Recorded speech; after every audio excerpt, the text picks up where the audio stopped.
as an entrepreneur, you have to be built different. You have to understand that you're going to fail. You have to understand that failure is just part of the learning process, and it's actually not a terrible thing. It's actually sometimes it's a blessing in disguise because you learn from it. Welcome to the Post-Purchase Pro Podcast. This is the only podcast that dives deep into post-purchase marketing to help Amazon sellers increase sales, ranking, reviews, and profits. It's everything that happens after the initial sale that makes a difference. We call this the back end. This is the Post-Purchase Podcast, back with another episode again. I'm one of your hosts, Seth Stevens, along with my co-host, Shawn Hart and Shawn. Today, we have a very, very special guest that we've been really excited about interviewing and digging into his story and what he's got going on for a long time. So, Shawn, tell everyone who we have with us today. So we have the one and the only. He's a legend in his own mind, and he's a legend in our own time. This is Brandon Young, 8-figure seller, founder and CEO of, tell us what it is, Brandon? DataDive and seller systems, yeah. .Tools, right? DataDive.Tools. I keep hearing about this, man. It's ridiculous. Everywhere I go, it's DataDive. To me, it's more of a verb. It's an action. And then Seth's like, no, this DataDive you keep hearing about. It's this amazing, brilliant entrepreneur named Brandon Young. Remember the guy that invited us to Topgolf in Vegas? I'm like, oh, that's what DataDive is. So we can't wait to dive into DataDive right now today, Brandon. So before we get started, tell folks who is Brandon Young and what do you stand for? Yeah, so my wife and I started selling on Amazon in 2015. We started our own brands in 2016. We had started with wholesale and some other stuff. 2016, we took a trip to China and went to Canton Fair and met some suppliers and decided that we should be doing private label because she's from China. Okay. There's better reasons to start doing private label, and we didn't really know what the hell we were doing, but we've kind of figured it out. We had some successes and some failures, but really early on, we started really focusing on learning from everything we were doing and looking at the data and trying to understand it. We didn't know PPC that well. We didn't know the algorithm. We didn't know keywords. We didn't understand much of any of that. So over the course of the next few years, we grew a few of our brands to 8 figures, and this year our brands will do about 30 million combined. And on the backs of that, around 2018, 4 years ago now, we're just coming up on an anniversary here, we decided to start teaching some of the methods that we had figured out based in data, like how to choose products, how to analyze competition, how to assess the risk of a product based on how good the competitors are, to understand how many keywords drive sales for a product.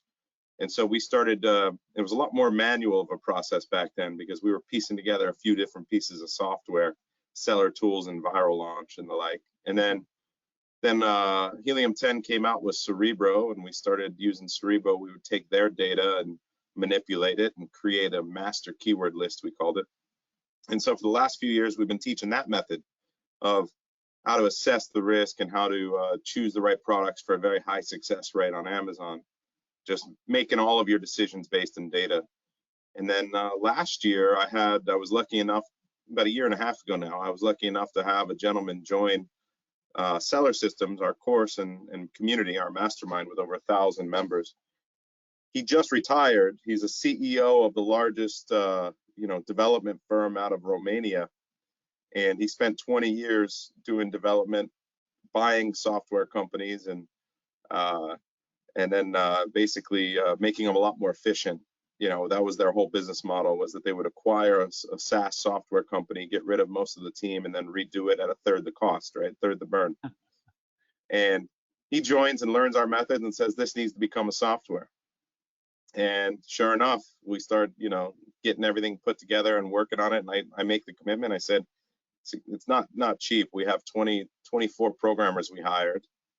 And 6 months after that, we launched about 8 months ago. And we're up over 1,700 users and growing. Wow, that is remarkable. So before we jump into why you're such an Amazon whiz, you're like the best kept secret in the industry, but we're about to expose you. I know it didn't start with Amazon. I can sense the entrepreneurial enthusiasm coming from you.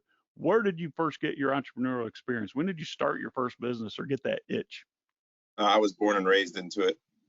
From the time I was born, my grandfather owned a wholesale construction supply business, and my parents worked with him. They sold that business when he wanted to retire, and not 5 years later, my parents, I guess there was some kind of non-compete or something. My parents decided to start their own, and they started one around Hurricane Andrew in 1992. So I remember it well. I was 11 years old, and I remember my dad in a hatchback driving down with supplies sticking out of all windows in the back of his hatchback, all the way to deliver down to the construction zones that were going on in Kendall and Homestead, where things were devastated. Especially And Homestead. yeah, it was bad. It was rough.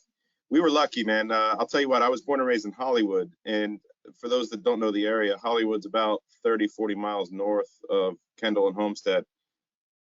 Right before Andrew made landfall, and this is one of the strongest storms to ever hit the United States. Right before, like in a couple hours before it made landfall, the eye was coming right at us in Hollywood, and it jogged to the south right before it hit, and we got very lucky. But a lot of those homes weren't up to code. The code, changed. A lot of new homes had to be under different. But I grew up in that where they grew that business to millions of dollars in revenue, a large warehouse, a dozen employees, delivery drivers, and I was working in the warehouse with them, learning the supplies. Went to school, went to college, played golf in college. Decided construction supplies.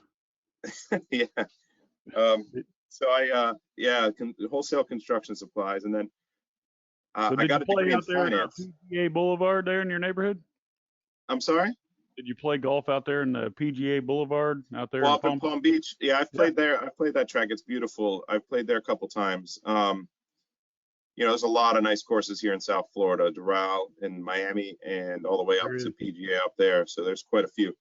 Well, I used to have a business over there and on 10th Avenue in what I call Lake Worthless, also known as Lake Worth in Palm Beach County, back in 2003, 2002, 2003. But, you talk about Hurricane Andrew, one of my very first business, actually my very first business, it wasn't one of, it was the very first. We used to import fresh cut flowers from South America. And then I had a whole network that were out selling these things, right? Well, everything comes through Miami, the Port of Miami, and the airports. All the growers, representation, and brokers were in Miami.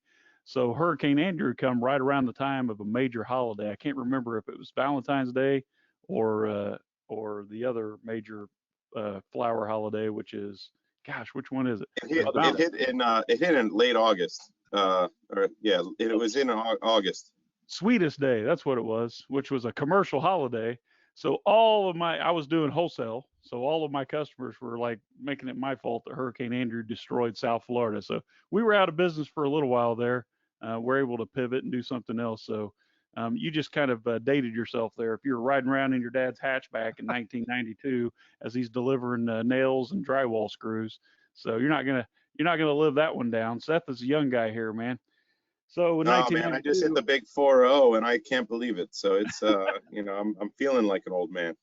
Seth, you're right behind him. I just did 47 last week on the 24th, June 24th. So you don't look a day over 48. So I've been told that more than once. Thank you. So what'd you do? Got a picture of the hatchback there? Because I have a picture of my Rose van. Let's unpack some of this stuff. So you married, your wife is Chinese. She's Chinese national. You brought her here, or did you meet her here? I met her here. So I was married previously for 10 years. Have a beautiful son from my first marriage. And so after my father passed away, we sold the business. It was just in the recession too. It was like 2007. He passed 2008. We sold it. And I decided to go back to school, study entrepreneurship further, and get into angel investing and investing in startups. And fast forward a few years later, I'm at a angel investing conference, and this beautiful woman sits next to me. I later found out that she was sitting a couple rows behind me, but she saw me, and she decided she wanted to sit closer to me. But she was very shy, so it took That's me what she tells you now. Yeah. So I was targeted. So I asked her why she was there, what she was doing, exchanged numbers. We ended up working together for a little bit.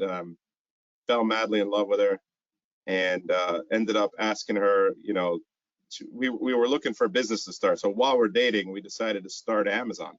We weren't married yet, and we started. We learned what FBA was, which I was like, FBA has got to be one of the greatest opportunities to start a business in the history of mankind, because you're telling me I can leverage the billion-dollar machine and all of the infrastructure that Amazon has, and all they're going to do is charge me a couple bucks a package, and I don't need to own a warehouse. I've owned a warehouse. I don't need to hire dozens or hundreds of employees to pack boxes and ship things away. I've done that before. I don't need to do that anymore. I can just start selling, and they're going to do it all. So I learned how amazing FBA was, and decided that it was too good of an opportunity to pass up, and that's how we started. That's amazing. So Brandon, let me jump in here for a second. You were steeped in entrepreneurship from a very young age, and you come from a long line of entrepreneurs. You grew up in it, and that's how Shawn grew up as well. Like, you have a huge advantage over people that, took a more traditional path when you go to be an entrepreneur. But one of the things that's interesting about the Amazon space is that a lot of Amazon sellers are first-time entrepreneurs, because the opportunity is what you said. It's like the greatest opportunity of this, definitely of the decade, right? So when you think back about like your experience versus all the other sellers that you've been exposed with, like, what are these first-time entrepreneurs that even have amazing businesses? They're doing very, very well, but they're still missing some of that core like experience as an entrepreneur. So what is it that you see that you'd give an advice to an entrepreneur on Amazon that hasn't been in other businesses and hasn't done other things? Yeah, I've seen it a lot, right? We have over 1,000 members in our inner circle mastermind, and I see all walks of life, all different types of people in different careers. And I've been able to watch the journey over the last 4 years. I've watched it many, many times where people start while they're working. I have a student. Her name is Jess, and she's from Australia, and she was in her cubicle participating in our weekly Ask Me Anything calls that we do. She was in her cubicle with a Bluetooth earbud on, kind of sneaking it in while she's like asking questions, because she's still studying and working at the same time. And then within her first year of being in business and actually launching her product, she was on pace to do over $1 million profit. Wow. And finally walked away. Yeah, not only walked away from her job, but also had her husband walk away from his job so that they could do it full time. But wow. I think that it's a risk tolerance thing for entrepreneurs. As an entrepreneur, you have to be built different. You have to understand that you're going to fail. You have to understand that failure is just part of the learning process, and it's actually not a terrible thing. It's actually, sometimes it's a blessing in disguise, because you learn from it. And a lot of people that don't want to pull the trigger on an opportunity in Amazon or in anything, it's because their fear of failure is too high. And they think that their whole world will collapse if they fail. Well, the reality is, like, if you're young, and failing is just a stepping stone towards what finally works. Believe me, I have many failures under my belt way before we started doing extremely well on Amazon. And you and I both. I could probably spend 2 hours with you talking about all of those. We're going to do that. We're going to swap war stories, because I mean, you're talking about this mindset of abundance that we spoke about before we started recording this. So let me just let you see some of the similarities there in our Genesis story with Seth. So Seth came in and worked with me when I was running this huge marketing company with a giant 90,000 square foot warehouse and a giant call center. And, we were doing everything we did product development, we did packaging, we did manufacturing in China, importing, the marketing, the fulfillment, the customer service, the credit card transactions, reverse returns, everything. So when Seth was working as an intern there, he was exposed to that business and all of that infrastructure, which you know as well as I do is not cheap. I told my partner come in one day, Brandon, and said, listen, how much do you think it costs you to put the key in the door every morning? And this is right after, because I bought the fulfillment center. It was vertical integration, for my current business. I said, what is it? He goes, it costs you 12 grand every day just to put the key in the door. You have that big of a nut that you have to overcome every single morning before you ever make the first dollar of profit. And to me, it was just dumbfounding. So Seth worked temporarily as an intern, and then I ended up selling that business, took a little hiatus for a while, and he comes back after he graduates college, and he's working in a cubicle, kind of like Jess was in Australia, and he says, "Hey, I'm looking for a mentor." He saved my life, Brandon. I mean, yes, I would retired for the second time, but I was bored out of my wits. But I'd started playing on Amazon because I saw the amazing opportunity. Short story long, Seth says, "Hey, what are you doing?" And I embarrassingly said, "Well, truthfully, I'm selling rubber bands out of my garage. I was selling the rainbow loom bracelets on Amazon." And he's like, "What?" I had 140 employees, 90,000 square feet. We're doing several hundred thousand a day in sales at the time. And I have to humbly admit that I'm selling rubber bands out of my garage. The good thing is that man right there, which side is he on? I never can tell. He took the information that I shared at a quick lunch meeting, went back to his cubicle. He opened a Seller Central account. He listed like his stapler and a tape dispenser or something that he had on his desk, and he sold it. He took the advice and ran with it. So we got together in 2014 in January and joined forces to leverage that Amazon infrastructure, that multi-billion-dollar infrastructure you talk about. And just like you, Brandon, this is why I love what you're doing so much with all your systems and your 17,000 users of your software. We want to share the love, man. I could not wait to bring that opportunity to others with the abundance mindset and say, look what you guys are missing out on. And they didn't realize, Brandon, like you and I realized, that all they have to do is ship good product into Amazon and keep it in stock. Amazon's doing all the work. This isn't a real business. I didn't have to do anything. So Seth and I, we continued that process of coaching others. So we love sharing the opportunity. It's the reason why we're doing this podcast. It's the reason why we can't wait to dive into your brain and unpack some of that wisdom of yours there. So let me shut up for a minute. Tell me what you see, Brandon.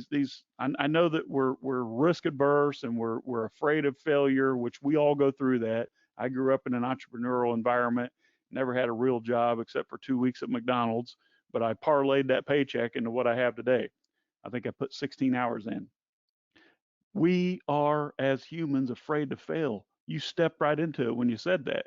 And there's no way for you and I and Seth, Brandon, to alleviate that fear for these first time entrepreneurs who are addicted to that paycheck, that job that they go to every day. So outside of that, we're never going to make that fear go away. What is the number one mistake, Brandon, that you see these sellers, these thousands of sellers that you work with that are making that could easily be avoided? Yeah, I think there's probably 2 or 3 common mistakes that I see new sellers doing that really holds them back, right? The first would probably be product selection. They don't go deep enough in understanding how Amazon works and how good the competition is or what the real opportunity is on Amazon for a product. So let me elaborate a little bit more on that for you. You want to sell those rubber bands on Amazon, you should know before you even place your order for samples from the factory, how many are your competition selling and how are they getting their sales every month? What are the keywords that drive sales for that product? And are the current sellers good at meeting that demand? Are they good at ranking for those keywords? And if you decide to do that product, how many can you expect to sell if you're somewhat confident at ranking your own rubber bands on Amazon? If you can't answer all of those questions, you shouldn't even place that first order, because all of that is going to lead into the more detailed stuff like finances, cost, how many you need to order, whether you're going to run out of stock, supply chain, cash flow analysis, all the detailed stuff that you start to get into with worksheets and finances and stuff. But if you can't answer those first few questions, then you shouldn't even be playing in the sandbox. You love that, don't you, Seth? I do. So Brandon, everybody's talking about DataDive that we run into right now, but why is that? Can you tell me why is DataDive getting attention? Because it's obviously striking a nerve in the industry, and it's useful. Otherwise, people wouldn't be talking about it, and you wouldn't have 1,700 users. So when you set out, when you had this amazing moment where you had this software developer step into your life and able to help you orchestrate that, what were you trying to build, and then what does it actually do? So we just tried to teach the processes that we follow to answer those questions, to be able to look at the data, to be able to understand, what products you should and shouldn't do and why, and then how to scale a real business from there. Put together, you have the brand building side, you have the content side, you have the uniformity in design, you have the emotion that you draw from the way you design it. And a lot of people focus really heavily on that, but ignore all the keyword research and all the data. We're trying to combine the whole journey for you so that you understand how to build a brand based on a bunch of smaller blocks that are solid, right? So you have a solid foundation of products that cash flow for you, then have a very high chance of success for being profitable. And so when you talk about why DataDive, because we're really pulling data that's out there from Helium 10 and from Keepa and from Google and from Amazon, and we're mashing it all together into a way that is intuitive. It gives you those answers very quickly. And we have a very high understanding of Amazon's ranking algorithm. I think one of the most advanced, advanced understandings of it out there. Like, that's what we teach. Is we understand it's a very complex thing, but it's based on performance, it's based on relevancy, and we understand how one product ranks well versus another product based on how Amazon's algorithm works. And so we build that into our system, into our software, so that you can maximize your opportunity to rank through our listing writing tool based on the keyword research that you do and based on the competition. And it's all relative to the competition. So it's a very, very, very complex thing that we teach, but the software makes it much easier to actually execute. And I think that's why people love it, because it's hours and hours of work broken down into minutes. I love the way you've systematized this. And when we talk about product selection, I'm looking at the website now, data-driven decisions, immediate insights, convenient formats. I mean, you guys have broken this down into what becomes a formula, not just some strategy, right? Because we can have all the ingredients if we want, but if we don't have the right formula, Brandon, then we don't come out with the right results. So one of the things that I love about what you're doing and your data-driven decisions is we talk about sales. Like you said, yes, we want to make sure that a market exists, right? We want to see what our competitors are selling, what keywords are driving those sales, how they're getting their traffic and whatnot. But it's not only sales, is it? It's also demand. If demand doesn't exist, right, then there are no sales. So if you're looking at sales, guess what? Someone's meeting that demand. And I think where your software is going to shed light on for us is helping us identify that demand, Brandon, that's not already being satisfied on Amazon. And frankly, that's where Seth and I's biggest wins have come from, by finding that demand and then being one of the first to bring it to Amazon. And I think that's where the secret sauce is. Because, if everybody's selling it, now we just have to outwork them and outsmart them and outhack them. But if there's a demand, an existing demand, and it's not already being sold in a big way on Amazon, that's where the golden nuggets are for us. What do you say about that? Yeah, I think that you can find those opportunities. I always say one of the things I always try to teach people is that you can't create demand on Amazon. There's a built-in ecosystem of people that are searching for products, and they're searching many different ways for the same product. It's a search engine. Each of those ways has a certain amount of searches every single month. But you can't bring a brand new product to Amazon that no one's ever heard of and that no one's searching for and expect to get any sales from it.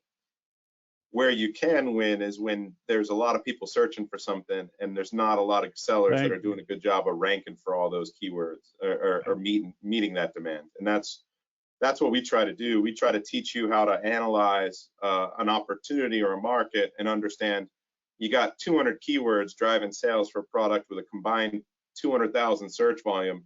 And really the top 3 sellers are only on 50% of that search volume. So, you can crush them. That's what we show you how to do. Seth says this all too well. All the time he reminds me, and he reminds our followers, you can't create demand. Find demand that already exists and then step in front of it. If you can be one of the first to bring that to Amazon, then, the results can be remarkable, Seth. Yeah, definitely. So Brandon, I know we're running out of time here, so let's transition to the last segment of our show where we like to ask a couple of fun questions. Brandon, you've had all this experience. You're a successful 8-figure Amazon seller. You've also developed software now. built other businesses as well. So we'd love to know, what is your favorite business book? Oh, there's a few of them out there. So I could probably rattle off Working Backwards, which is the story of Amazon and how Amazon's processes work. It's really great for when you're scaling.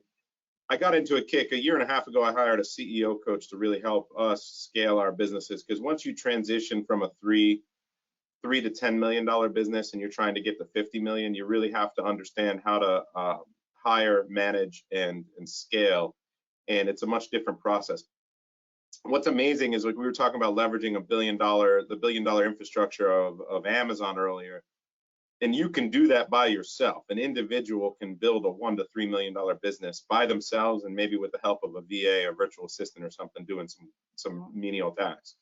You want to go to 10 million, you got to start hiring some specialists, some people that are doing the same tasks for you every single day and are good at that task.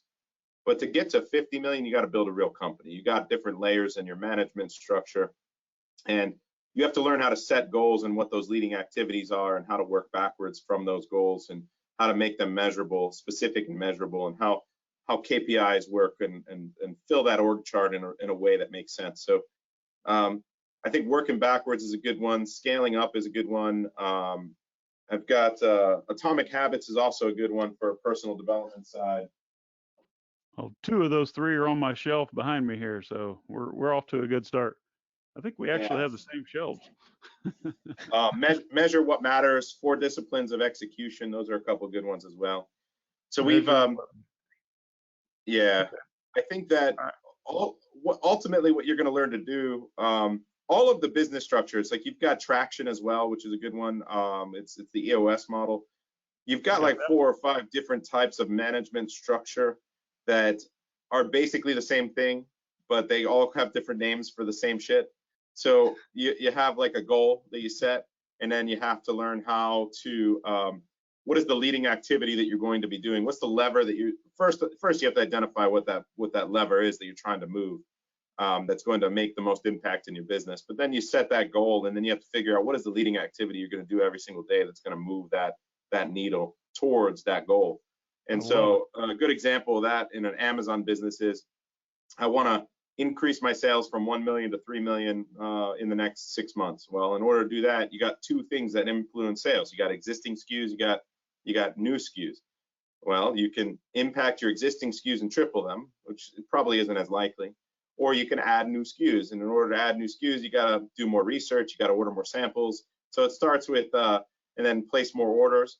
And so you figure out that the actual leading activity there is product research, and you do a lot more research, you order more, that leads to more samples, it leads to more orders, and then it leads to more revenue eventually. And so it's all about setting that goal, figuring out what that goal is, and then working backwards. So I wrote as fast as I could. I have Working Backwards, and then we have Scaling Up, and then we have Measure What Matters, and then a couple of the other 4 disciplines of execution. 4 disciplines. There you go. Yeah. All right, that's enough. Now check the show notes. If you're watching this on social media, we're going to have all these links in the show notes. So Danny, make sure that your team gets those in there. And then if you're listening to this on audio, then one more as well. It just came out, and I'm halfway through it. It was actually the book from my CEO coach's company. It's called Make Big Happen. Make Big Happen. Make Big Happen. Yeah. All right, you're throwing out all these golden nuggets here. So if you guys are listening to this on an audio format, then don't do this while you're driving. Just wait till you get home and check the show notes. We're going to link to Brandon and his amazing company, which is DataDive.Tools. We're going to link to whatever, Brandon, you want to share for social media. We'll add that in there as well. And then all these awesome books that you mentioned, only 3 of which I've already read. They're on my shelves as well. So this has been amazing. So one more fun question, and then we'll wrap this thing up. So in all your business and all your success, what is the one purchase that you're most proud of that was probably a splurge that you could have lived without? Oh, I love my Tesla. You love your Tesla. I hate going to gas stations. I've always hated it. And there's something about driving an electric vehicle, especially a Tesla, when you put your foot down, that instant torque. I tell you what, like, I get into another car. I'm so spoiled now. I've owned Teslas now for three and a half years now, and I rent a car when I travel, and I hit the gas pedal, and then the car has to like It has to wind up, doesn't it? I can feel the delay, and it drives me nuts, right? Like I'm so spoiled by it. But yeah, definitely my Tesla. It's probably. Which one do you have? I have a P90D, the ludicrous, 0 to 60, 2.6 seconds, and that's awesome. I use it. I keep it in ludicrous mode. I just love zipping around. You don't go slow in South Florida. So yeah, I've been a Tesla fan forever. My wife and I both drove Teslas. She still has hers. I'm in a Sprinter van now, waiting on Mercedes to come out with an electric version. But I'm with you, brother. I want electric. You know, when I run out of battery power on the freeway, I want to hike 2 miles down the road and pick up a bucket of electricity to get me back on the road. I love it, man. Instant power. It actually saved my family's life the other day. My 15-year-old son was driving my wife's Tesla. Someone runs a stoplight, so he like whips to the left, hits the gas pedal. Immediate power got out of the guy's way, missed by inches. This was cash. My 15-year-old son, he's 6'5", about 290 pounds. He thinks he's awesome, but he's still a kid and a great entrepreneur. So Tesla's the way to go, man. I drink the Kool-Aid myself, and I made the mistake. I was hanging out with Wilson Matos. You remember Wilson from Rapid Crush? So we're sitting in LA back in 2016. He's like, "Hey man, just drive my car. Don't rent one."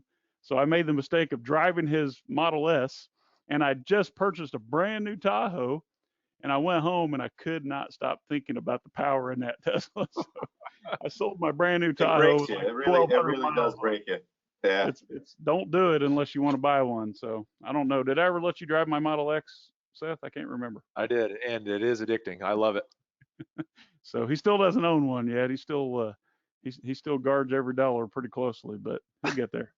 So this has been fun, Brandon. I can't wait to do this again, man. And what I want to do is talk to you about customer list building and managing inventory, ranking strategies, and things like that. So if you guys love this, just let us know in the comments. Subscribe, like, share. Send Brandon a shout out on the social media links that we're going to share with you in the show notes. Let him know he's amazing, and we'll definitely get him back on here again. Brandon, thank you so much, my friend. I feel humbled having you on, and I can't give enough credit to what you're doing over there with your abundance attitude. Thank you, man. Great to be on, man. And I feel the same way. I appreciate the journey you've been on as well. And it's always you see all the entrepreneurs that have earned their stripes and have their scars, and I definitely appreciate your journey. I can't wait to learn more about it as well. Well, we're going to talk about that real soon. All right, Brandon. So thank you so much for being a guest on the Post-Purchase podcast. We're definitely looking forward to hosting you on a full-blown webinar very soon. Guys, watch your inbox for an announcement about that. So for now, we'll catch you on the next episode. Thanks, guys. Take care, Brandon. Take care.